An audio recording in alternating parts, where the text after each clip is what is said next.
नमस्कार साथियों, मैं राजेंद्र आप सबका स्वागत और अभिनंदन करता हूं अपने YouTube channel astrology based on लघु पाराशरी में। आज मैं बात कर रहा हूं केतु के गोचर की। केतु गोचर कर रहा है कन्या राशि से 30 अक्टूबर से 30 अक्टूबर जो निकल गया, और ये है लगभग 1.5 साल कन्या राशि में रहेगा। राहु की गोचर की बात मैं कर चुका हूं, गुरु की गोचर की बात मैं कर चुका हूं, और शनि के गोचर की बात मैं कर चुका हूं। इन 4 ग्रहों का गोचर सबसे ज्यादा समय लेने वाला होता है। शनि एक राशि में लगभग 2.5 साल, गुरु 1 साल, और राहु और केतु 1.5 साल के करीब एक राशि में रहते हैं। और दूसरी बात है कि राहु के ठीक सामने केतु होता है, और तमाम बातों में राहु के ठीक विपरीत होता है। उसकी वजह क्या है कि राहु सिर है, एक राक्षस का सिर, लेकिन जो जीवित है। उसी तरह से केतु धड़ है। राहु विचारों से भरा हुआ है, इसीलिए व्यक्ति को डिप्रेशन दे सकता है। केतु के पास सिर नहीं है।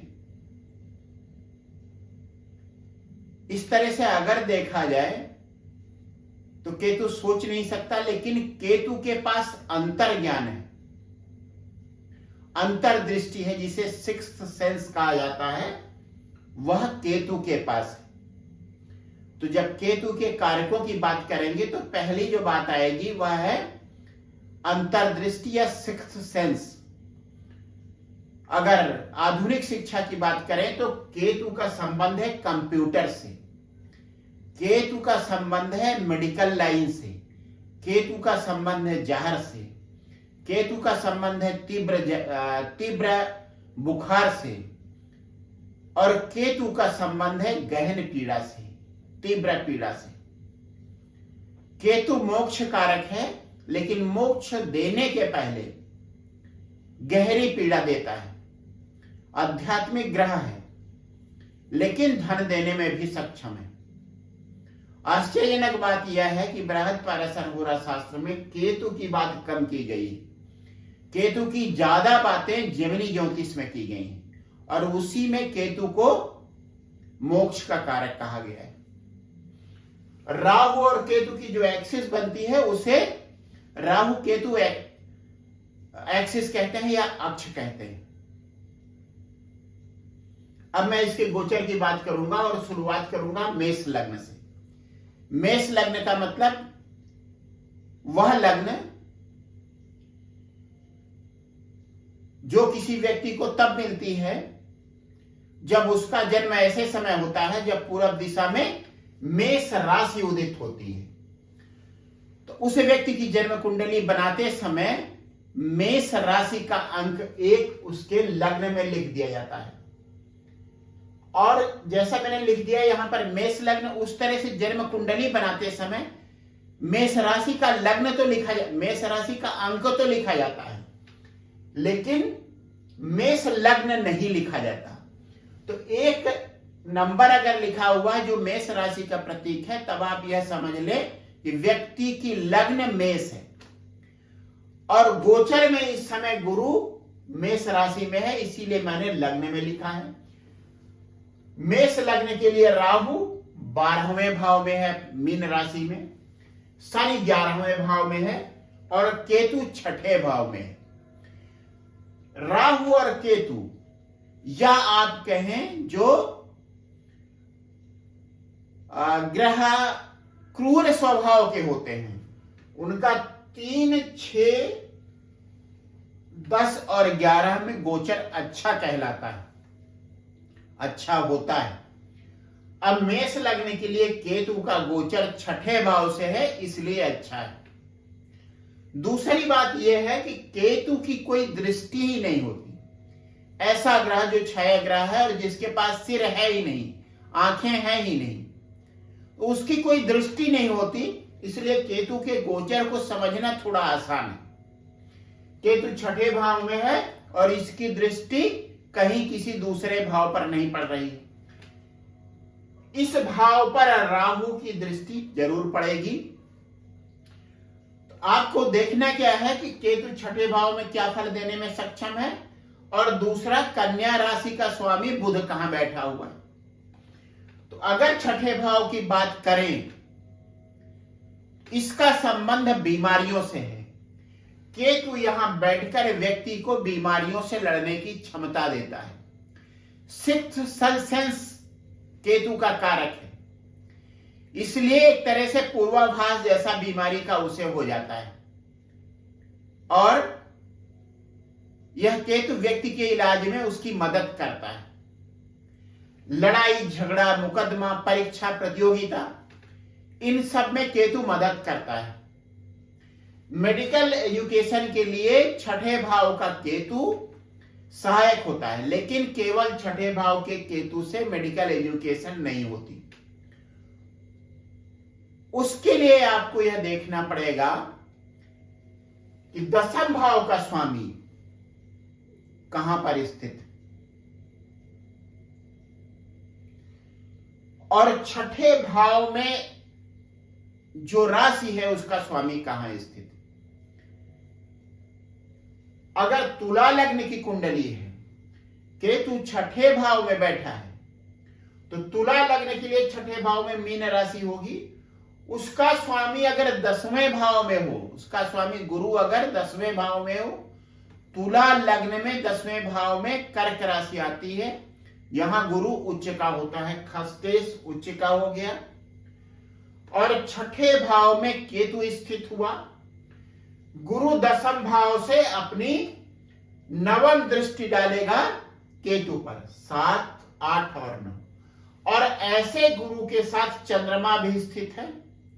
साथ ही तुला लग्न की कुंडली में चतुर्थ भाव में जहां मकर राशि आती है, मंगल स्थित, तो व्यक्ति एक अच्छा सर्जन बन सकता है। लेकिन यहां मैं बात कर रहा हूं केतु की, जो छठे भाव में स्थित है मेष लग्न के लिए। व्यक्ति को विजेता बनाता है, लड़ाइयों में विजय दिलाता है, परीक्षा प्रतियोगिता में सफलता दिलाता है, और बीमारियों से उबरने की क्षमता देता है, लेकिन उसके पहले गहरी पीड़ा देता है।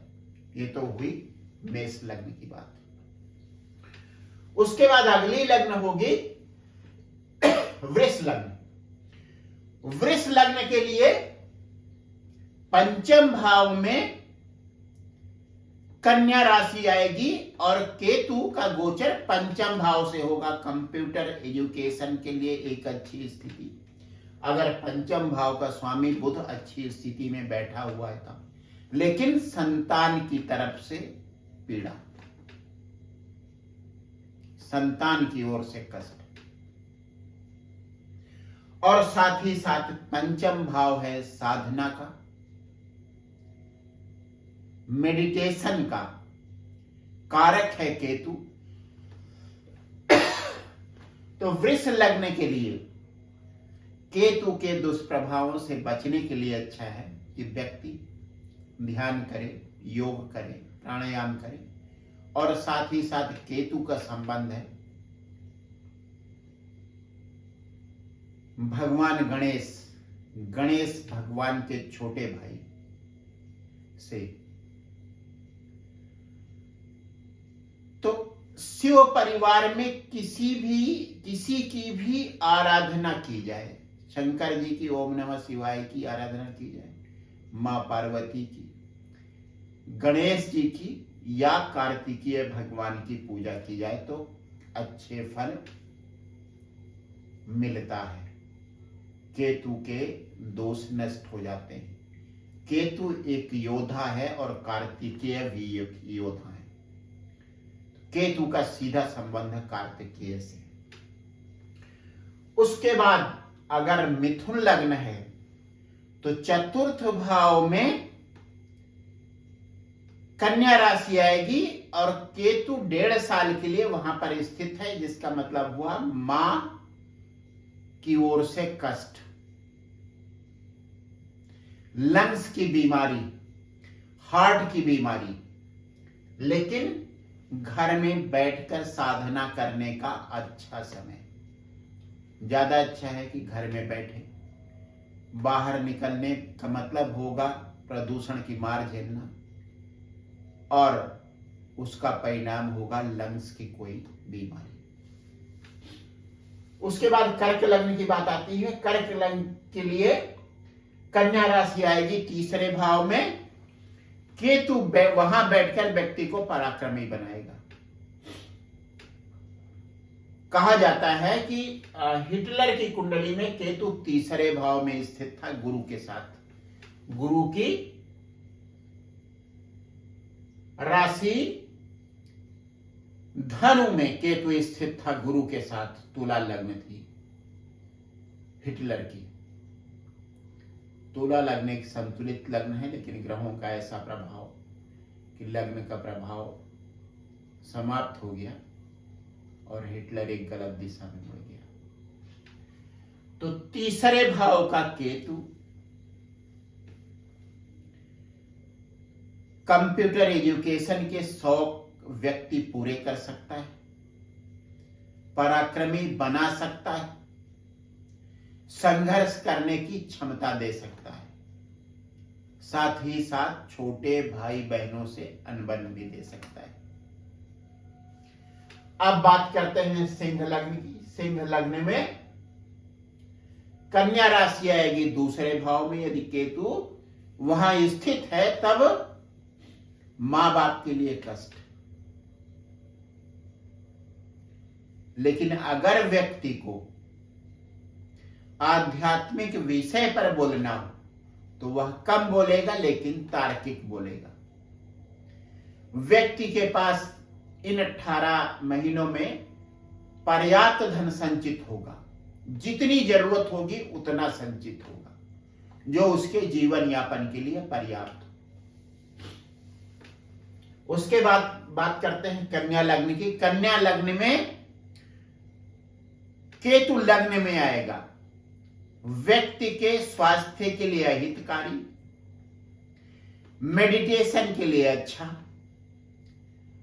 व्यक्ति को गहरी पीड़ा देकर मेडिटेशन की ओर ढकेल सकता है, मेडिटेशन की प्रवृत्ति उसके अंदर पैदा कर सकता है, और व्यक्ति को अपने जीवन से, अपने भौतिक जीवन से थोड़ी विरक्ति की ओर ले जा सकता है। ये बात हुई कन्या लग्न की। तुला लग्न में केतु आएगा द्वादश भाव में। केतु की सबसे अच्छी स्थिति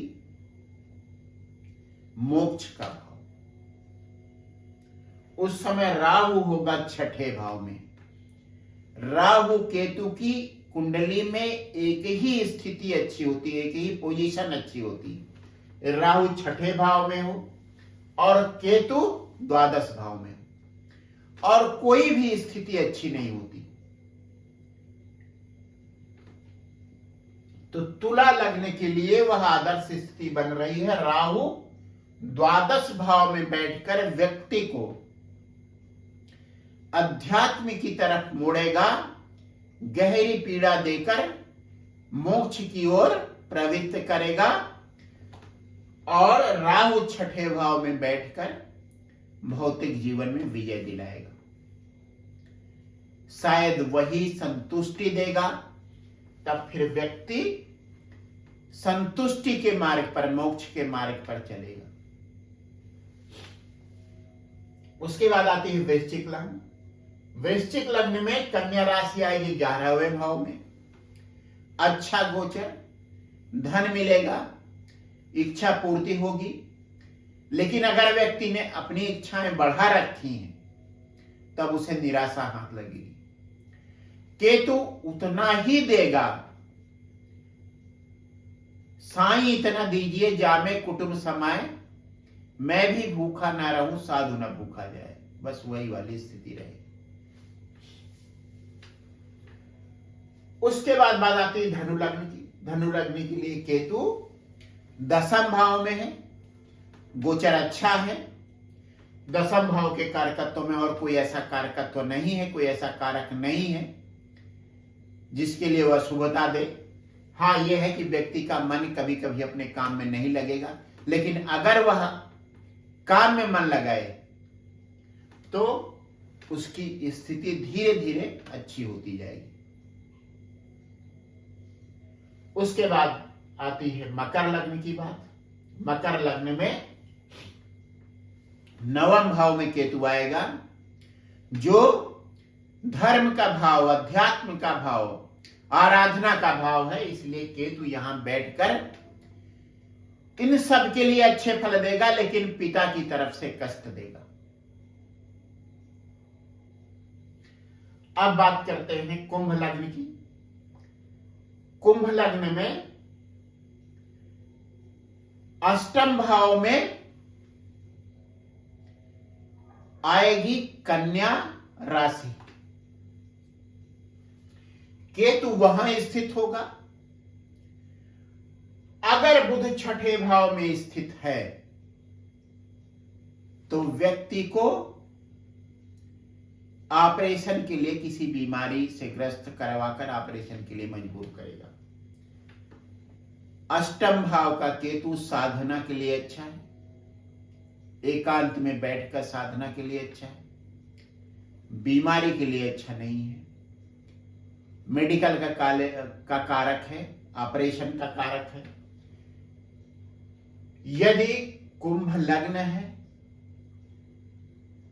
गोचर में केतु होगा छठे भाव में, बुध अष्टम भाव में, बुध 12वें भाव में या छठे भाव में है, जो कन्या राशि का स्वामी है, तो बहुत संभावना है कि व्यक्ति को चोट आदि लग सकती है और उसका किसी तरीके का ऑपरेशन हो सकता है।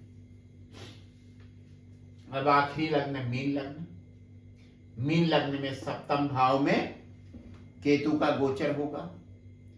वैवाहिक जीवन की तरफ से उदासीनता, जातक पुरुष है तो पत्नी की तरफ से उदासीनता, महिला है तो पति की तरफ से उदासीनता।